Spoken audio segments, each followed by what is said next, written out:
2025 की समाप्ति हो गई, अब आएगा 2026 और 2027 भी आएगा, इसके साथ ही 28, 29, 30 भी आएगा, उससे पहले भी 22, 23 और ये सब गए। पर सब कुछ चेंज हो रहा है, मतलब कि साल चेंज हो रहा है, कैलेंडर भी चेंज हो रहा है, पर हमारी लाइफ चेंज नहीं हो रही। क्यों पता है? क्योंकि हम हर बार एक ही चीज़ करते हैं और वो है गलतियाँ। हर बार एक ही गलती करते हैं और इसी वजह से हमारी लाइफ भी चेंज नहीं होती। पहले तो जब नई ईयर की स्टार्टिंग होती है तब हम लोग न्यू रिजोल्यूशन रखते हैं, और क्या होता है कि जब मकर संक्रांति आती है तो हम हमारे रिजोल्यूशंस को ही भूल जाते हैं। मतलब कि जैसे ही हम छत पे चढ़ते हैं हम पतंग चगाने के लिए, उसके बाद क्या होता है कि हम अपना सब कुछ भूल जाते हैं। हम नए साल में बहुत कुछ सोचते हैं कि हम इस साल में ये करेंगे, ये करेंगे, ये करेंगे, पर जब सच में ये काम आता है, जब सच में नया साल आता है तो हम ये कुछ भी नहीं करते। और इसी वजह से जो होता है कि हमको सक्सेस नहीं मिलती। अभी लोग सक्सेस को क्या समझते हैं पता है? लोग समझते हैं कि पैसा होना ये सक्सेस है, या घर होना अच्छा सक्सेस है, या तो फिर गाड़ी होना सक्सेस है। पर क्या मैं आपको पूछता हूँ कि पैसा, घर हो या गाड़ी होना सक्सेस है? अगर आप मेरी वीडियो देख रहे हैं तो आप देख रहे होगे अपने घर पे, तो आप घर पे ही है, मतलब कि आपके पास घर है।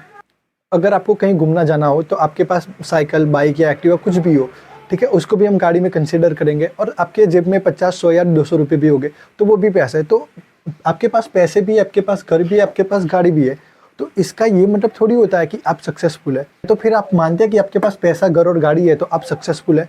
नहीं। क्यों? क्योंकि हमारे लिए सक्सेस कुछ अलग है।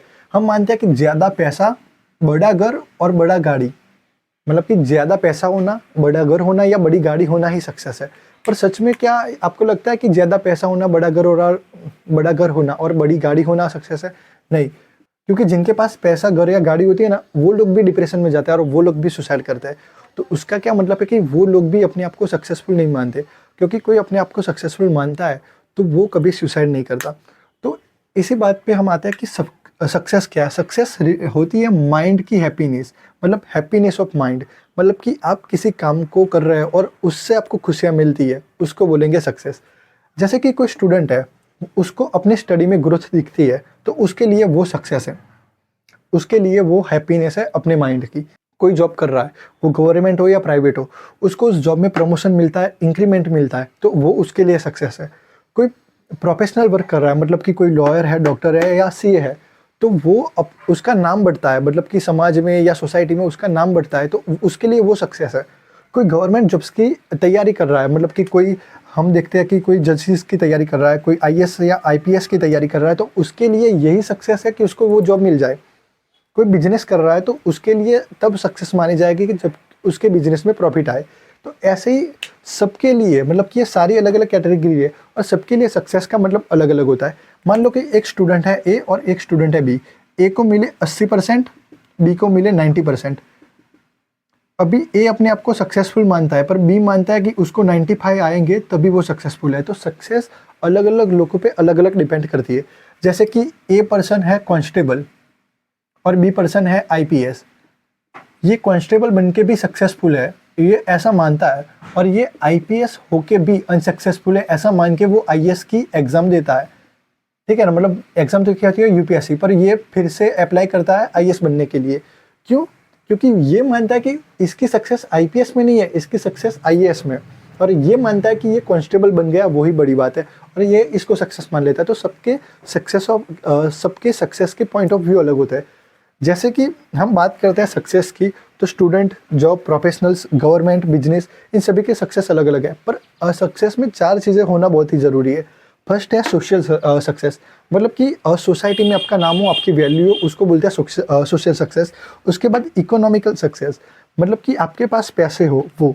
उसके बाद साइकोलॉजिकल कंडीशन आपकी, मतलब कि आपके पास पैसा भी है, आपके पास सोसाइटी में नाम भी है, पर आप बहुत चिंता में रहते हो, आप डिप्रेशन में रहते हो, तो वो भी शायद सक्सेस में काउंट नहीं होगा।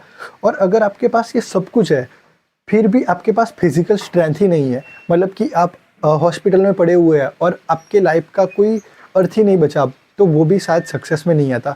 तो सक्सेस के लिए बहुत सारी चीज़ें मैटर करती है, पर सक्सेस का मेन यही पॉइंट है कि हैप्पीनेस ऑफ माइंड, मतलब कि आप जब तक खुश हैं वही आपके लिए सक्सेस है। जैसे कि कुछ स्टेज होता है सक्सेस के, कुछ गोल्डन रूल्स होता है जो मैं आपको बताता हूँ।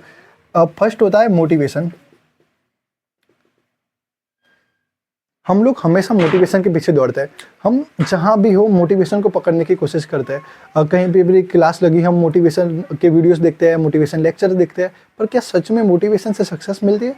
क्योंकि यूट्यूब चैनल में आप देखो कुछ लोग जो है जो मोटिवेशनल वीडियोस बनाते हैं उनके लाखों में या करोड़ों में व्यूज़ आते हैं। तो क्या वो लाखों या करोड़ों लोग सक्सेसफुल बन गए? जवाब है नहीं। क्यों पता है? क्योंकि मोटिवेशन कभी आपको सक्सेस दिला ही नहीं सकती।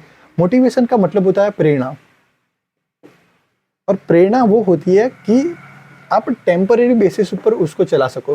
मीन्स अगर आपको टेम्परेरी काम करना है, मतलब कि आपको 3, 5 या 7 दिन तक कोई काम करना है और वो काम आप इजीली कर पाते हो, तो उसको बोलते हैं प्रेरणा। मतलब कि आप प्रेरणा छोटे काम के लिए होती है जो कि बहुत ही जल्दी ख़त्म हो जाए। मतलब कि किसी मजदूर को मजदूरी करवानी हो तो उसको हम मोटिवेशन दे सकते हैं 1-2 दिन के लिए। पर इतनी बड़े काम जैसे कि आपको आईएएस बनना है या जज बनना है या तो बड़े बिजनेस में जाना है, तो उसके लिए आपको मोटिवेशन की ज़रूरत नहीं है। उसके लिए आपको ज़रूर है कंसिस्टेंसी की, आपको डिसिप्लिन की ज़रूरत है। और डिसिप्लिन और कंसिस्टेंसी एकदम से नहीं आते। मतलब कि हमारे गुजराती में कहावत है 9 दिवस, लेकिन नया नया कोई भी काम है वो सिर्फ आप 9 दिन करते हैं। तो मोटिवेशन का भी ऐसा ही है कि आप सिर्फ 9 दिन ही वो काम करते हैं। पर जब हम बात करते हैं डिसिप्लिन की या जब हम बात करते हैं कंसिस्टेंसी की, तो कंसिस्टेंसी हमेशा ही होती है और डिसिप्लिन भी हमेशा ही होता है। अगर आपको आईएएस बनना है या जज बनना है तो आपको वो कंटिन्यूसली उसको फॉलो करना पड़ेगा। आपको डेली आपको डेली पढ़ना पड़ेगा अपना सिलेबस। आपको अच्छा बिजनेस ग्रोथ करना है तो आपको अपने बिजनेस में अच्छा काम करना पड़ेगा। आपको लोगों को वैल्यू देनी पड़ेगी। ऐसे ही काम चलता है और उसी को बोलते हैं कि आपने अच्छे से काम किया तो आपने डिसिप्लिन के साथ काम किया। मतलब कि और डिसिप्लिन भी डायरेक्ट नहीं बन जाता। मतलब आप डायरेक्टली आईएएस नहीं बन सकते, उसके लिए आपको स्टेप बाय स्टेप जाना पड़ेगा। आप डायरेक्टली जज नहीं बन सकते, आप डायरेक्टली अच्छे बिजनेस में ग्रोथ नहीं ले सकते। आपको स्टेप बाय स्टेप ही जाना पड़ेगा। अगर आप कभी शादी में खाना खाने गए हो तो आप सबसे पहले सूप पीते हैं, उसके बाद आप पकौड़ी या मंचूरियन ऐसा कुछ खाते हैं और उसके बाद आप मेन मेनू में देखते हो कि क्या क्या खाने को है, और उसके बाद बचा तो आप आइसक्रीम खाते हो और लास्ट में आप मुखवास खाते हो। मतलब कि आप स्टेप बाय स्टेप काम करते हो। ऐसा नहीं है कि आपने सब कुछ साथ में ले लिया और सब कुछ साथ में बैठ के खाने लगे, नहीं, ऐसा नहीं होता। तो हमेशा आप स्टेप बाय स्टेप चलते हो। तो डिसिप्लिन और मोटिवेशन में भी आपको स्टेप बाय स्टेप ही चलना चाहिए। उसके बाद आता है ओवर थिंकिंग। हम लोग बहुत ज़्यादा ओवर थिंकिंग करते हैं, पर ओवर थिंकिंग से काफ़ी कुछ प्रॉब्लम होती है। जैसे कि आपने मान लिया कि आप बिजनेस में सक्सेसफुल हो गए, अगर आप नहीं हुए तो वो आपको डिप्रेशन देगा। आपने मान लिया कि आप कुछ अच्छा करने गए, मतलब कि आपने बहुत ही अच्छे से प्रैक्टिस की जज की, या बहुत ही अच्छे से प्रैक्टिस की एडवोकेट बनने की, या काफ़ी अच्छी आपने तैयारी की आईएएस या आईपीएस बनने की, पर आप नहीं बन पाए तो आपको डिप्रेशन मिलेगा। इसीलिए ओवर थिंकिंग मत करो और सिर्फ थिंकिंग करो, और साथ में आपको एक्शन लेना पड़ेगा। क्योंकि हमारे पास रिजल्ट नहीं होता, हमारे हाथ में रिजल्ट नहीं है, पर हमारे पास एटीट्यूड है अपना।